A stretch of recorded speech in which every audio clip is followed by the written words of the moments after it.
Hello and welcome to Aperio-It training. My name is Dave Burchell, and I'm a Microsoft Certified Solutions Associate in Office 365 and Server 2012. I'm currently working as a senior engineer here at Aperio-It. So you're probably here today because you have either purchased or are considering purchasing Office 365 for your small business. So today we're going to get an overview or a general introduction to Office 365. So the topics are: where are you and where do you want to go? What's your business doing right now? And where do you want it to go? And we're going to talk a little bit about cloud computing versus other types of solutions called centralized computing. Now, what is cloud computing? Cloud computing has been a term that's been thrown around for quite a while. But what it just means is that your data and your information is no longer sitting at your office, but it's rather being hosted on a server out on the internet, preferably in a data center in a protected environment. Now, the pros and cons to that are debatable, but a lot of people really like the idea of a cloud computing model to be that they can get their data no matter where they are, and they can access it from any device. And that's exactly what Office 365 offers. Office 365 is what we call SaaS, or software as a service. What that means is, the old model is you would buy a box product and you would take it home and you install it from media. And then you could take that product and maybe install it somewhere else, but then after that, it wouldn't let you install it anymore. Software as a service is a model where you purchase a subscription, and that subscription follows you as the user. And you can install it on up to 5 different devices, and it's something that you can utilize with pretty much any type of device that you can think of. It allows for communication and collaboration and productivity tools for businesses and users. So we're talking email and collaboration through communication, office productivity, and it really comes packaged inside an enterprise-grade cloud service that Microsoft offers. So what is Office 365? It comes in 4 main parts. And depending on the subscription that you purchased, you may have one of these, all of these, a combination of these. But as of this time, one of the most common is Microsoft Office 365 Business Premium. And that does give you all of these 4 things. The first item in the list is Exchange Online, and of course that's your email. That's where we move your email from your Exchange server on premises, or perhaps you're just starting for the first time and you've not had your own email address that's your domain, and you're just getting this for the first. The other part of it is the Office experience. We call it the rich client or the firm client, and this is the actual installation of the Office suite that's available at the time. Now, again, as of this recording, Office 2013 is what's available, but soon, later on this year, they will be releasing Office 2016. You actually get the newest version automatically upgraded for you. The next thing is something called Skype for Business, and that's a real-time communication. Now, we all know what Skype is. Microsoft bought Skype last year, and this was previously called Link Online. Matter of fact, in the slide, there may be some references to it. And Link Online is something that became Skype for Business, which really looks the same, but it allows you to share your desktop. It allows you to do video conferencing and the like, and both inside your organization and outside. And I'm actually using that application right now to create this video. And finally, there's the collaboration piece, and this really comes through something called SharePoint Online. And SharePoint is something that really requires a little bit more development, and it's something that we actually recommend that we help you develop something with one of our experts that can help design for you that SharePoint site. Basically, it's a site where you have a team site that you can put some documents, and you can have some communication with your team and do some file sharing. And then OneDrive for Business is really the piece that people get excited about as part of this, is really an infinite amount of storage for your files that you can share with other people in your environment. And then finally, Yammer is a product that is sort of like Facebook for the business, and this is fairly new, and a lot of people are actually getting excited about this. And it is a feature in an app that we can add on to your subscription. So looking at the Microsoft Cloud, one of the big questions that I always get is, if we move to the cloud, is my data secure? There's something nice about having your server locked away in a server closet somewhere with a key, and it makes you feel a little bit better that there's some security there. Well, Microsoft has globally redundant data centers all over the world, and it's actually, I'm going to answer this question later on too, but your data is actually put in a place that's the most convenient for you, and I'll explain that in a moment, where your data is. There is so many different server farms out there. Microsoft has dedicated, with multi-level securities, it's 100%. There's systems out there that are just server farms and buildings that are there that people can't even walk inside, and they're cooled and they're made available, and just thousands and thousands of servers in their environment. So it's not just in one place. There's data centers all over the place. But where does your data reside? Again, is my data going to reside in Russia somewhere, or where is it going to be? This infrastructure states that when you register your Office 365 account, you're going to be asked where you reside. And if you say, I'm in the United States, then your data will remain in the United States. It will not leave. Now, depending on what data center it is, there's multiple data centers around the country, but it will not leave the United States. The thing that it's really neat about this is that they promise 99.9% uptime. That's called a service level agreement, or SLA. No one does this. This is almost 100% saying that your data will never be unavailable because of Microsoft. It might be unavailable because your computer crashed or because your internet's down, but never because of Microsoft, where your data become unavailable. The infrastructure is secure, and it was literally built from the ground up. They built this Office 365 data centers around the world. They're not in some old building. They're all brand new servers in a very, very futuristic configuration. One of the things that people do is they look at cloud identity, and your identity is how do you log on? Like, what is it? What do I do when I come in and I go to Office 365? What does that mean? Is Office 365 just a bunch of installation files that I run on my computer, or is it more? And it's actually a full solution. It's your full email, and as we said before, it's your communications, it's your file storage.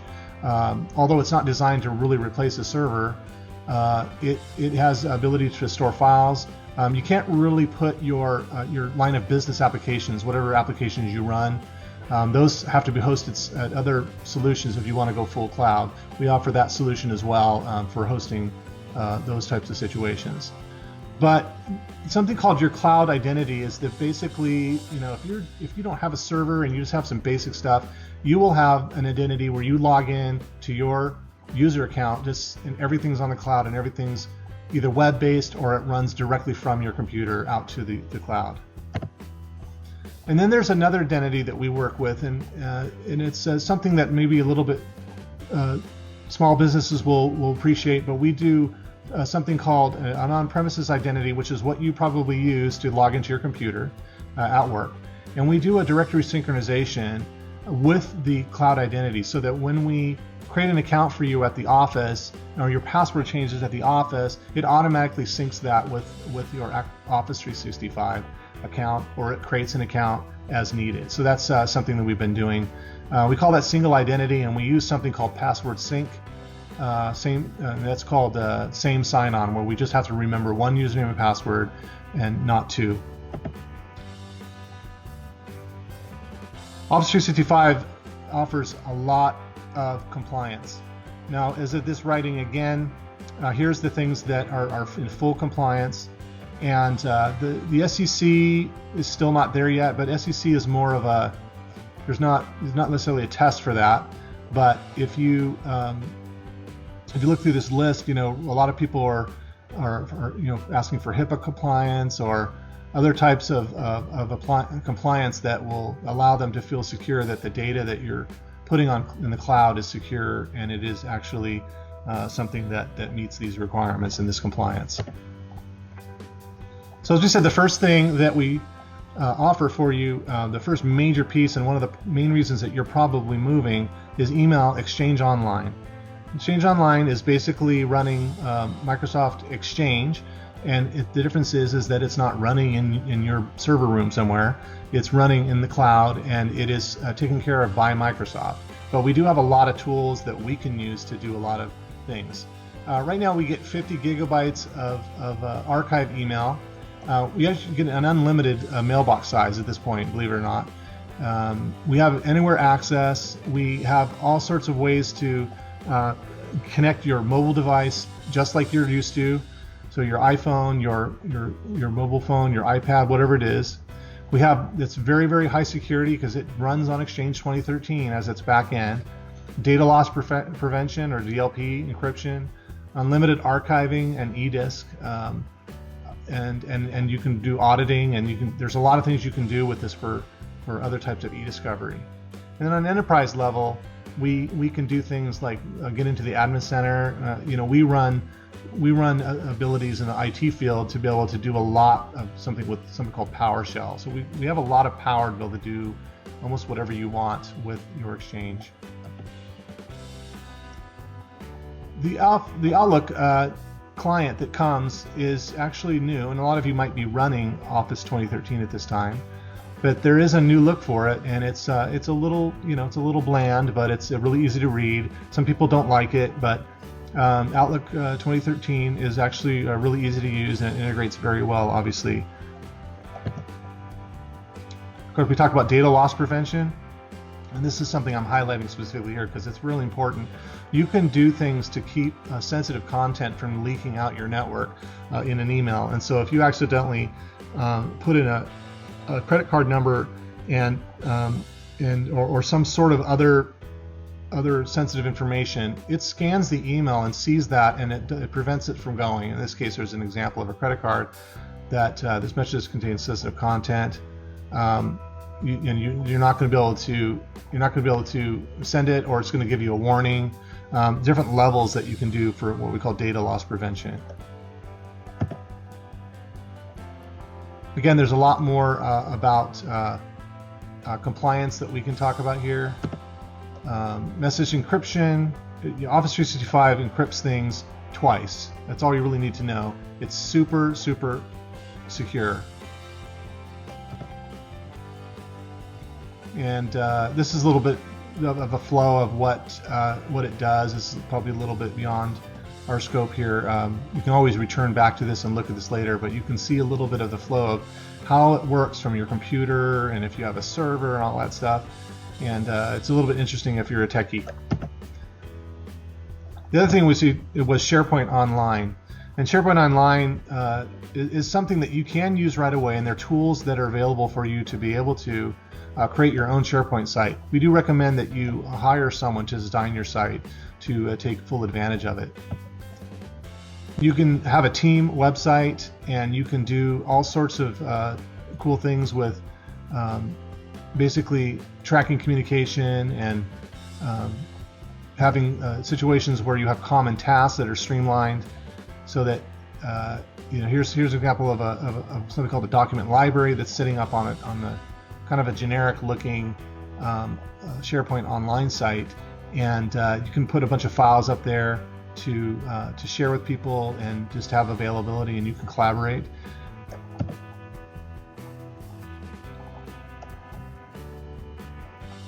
You can also organize people into teams in this way too, and you can put people into groups and have them work on a team website that's just for them if they really need to.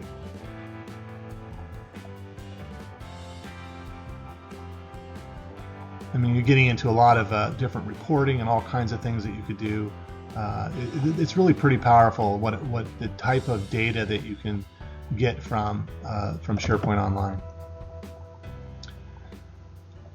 So one of the main reasons why you may also be moving is because of this concept of OneDrive for Business. Now, OneDrive is actually a product that they release for free on the market. There's a little bit more limit to it, but it is a way for you to store your files on the cloud and have them available pretty much everywhere you go. Now, I don't know why they didn't rename it, but they've called the piece that comes with your subscription OneDrive for Business. Basically, it is a way for you to utilize online features of Office. So if you want to open up a very thin version of Office called Word Online, PowerPoint Online, Excel Online, you can do work without really having anything installed. You can access it from any device, so it pretty much follows you everywhere, and you can share that information with other people. Here's an example here. The name still says SkyDrive on this slide, but you can access pretty much anywhere, and you can do a lot of different things, especially share. And the share capability is very simple. As you see here, you can indicate who you want it to go to, people inside your organization, people outside your organization. You can say if you want to edit it, you can give them a message, you can require them to sign on. And then that other piece was the social aspect of it, just team communication and encouragement. Again, Yammer is something that's really taking the place of the newsfeed, but that's something that the newsfeed is something you get, and you can actually, it's sort of like a running blog, and it's a little bit like a Facebook type situation for your business. Now, about a year ago, Microsoft purchased Skype, and they had a product called Link Online, which was their communication and messaging suite that they renamed or rebranded Skype for Business. So Link Online was really this instant messaging.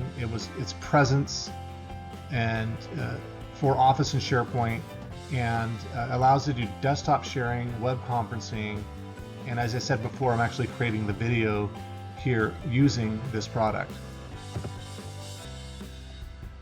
You can have meetings in high definition, and again, it really replaces any need for other products like GoToMeeting. And it looks pretty similar to this right now. It just came out recently, but it's almost identical to this look here. You can also have it on mobile devices, of course. And you can have a lot of different things where you can do a whiteboard, and you can share applications, and you can actually let people see your desktop and share what's on your desktop.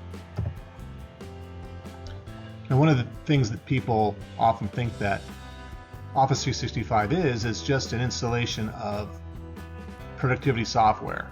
That's partially true. You can purchase Office 365 in a box, and you can purchase a license and run just the Office suite, and they call that Office 365 Pro Plus. However, the concept of Office 365 Pro Plus goes way beyond that. You get the installation of the actual Office applications like Word, PowerPoint, Excel, OneNote, and of course Outlook. And it's nice because it installs side by side with older versions of Office. That's not always, mostly you can never do that before. So since it uses a new type of technology, you can actually experiment with both. You can install it up to 5 devices, PCs, Macs, tablets, whatever. And the nice thing about this is that your personalized settings, they roam between devices. That means if I have a recently opened list in Word of documents I've been working on, that's going to follow me no matter where I go. As long as I'm logged into my Office 365 account, it's going to remember those settings. It has automated and manageable background updates, and it basically just does it for you, and it just upgrades automatically. And so you might come in, one day and you have 2013, and if you have the latest enabled so that you just get the latest thing, you might have Office 2016 when you walk in the next morning. So it really has an ability for us to do a lot of control, a lot of IT stuff and telemetry support. That's again something that we get excited about. The Office apps that you get when you go on the web version of Office 365 is you can pretty much use a browser, any browser, and any device to open up Word, and you have to go to the store or the iTunes store, and you can get the applications that run actually on the device. So for instance, the iPhone has Office Mobile. but the iPad, you might have to download individual Word and PowerPoint and such. So they're working on, I know when Windows 10 comes out and when they try to make something universal, that it's just the Office suite, and you don't have to worry about trying to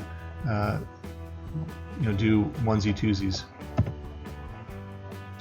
And here's just a look at the different companies that are using Office 365. I mean, they are fully enterprise customers. They're huge. However, this scales to pretty much anything. If you're a single user or you have a small business, it works for you just as well as it does for Starbucks or McDonald's here. And it's really something that's making it easy for users to experience the same type of office product and productivity, no matter how big or small you are. So that concludes our overview and introduction to Office 365. Thank you so much for coming, and have a great day.